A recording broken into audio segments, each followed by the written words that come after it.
আমি আগামী সপ্তাহে এসে প্রয়োজনে আমি মাধবপুর সোনারঘাটে মহাসমাবেশ ডাকবো।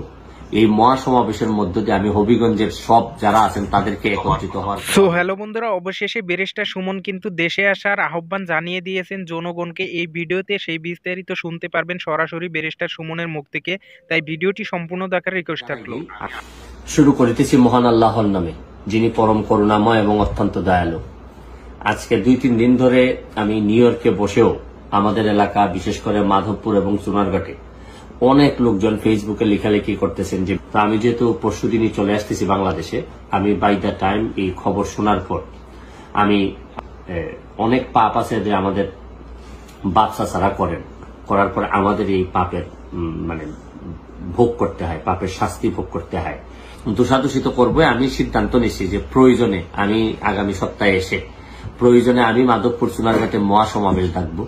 এই মহাসমাবেশের মধ্য দিয়ে আমি হবিগঞ্জের সব যারা আছেন তাদেরকে একত্রিত হওয়ার কথা বলবো। আমি আরো যারা 3 জন এমপি মহোদয় আছেন তাদেরও দৃষ্টি আকর্ষণ করতেছি, চলেন আমরা একত্রিত হই।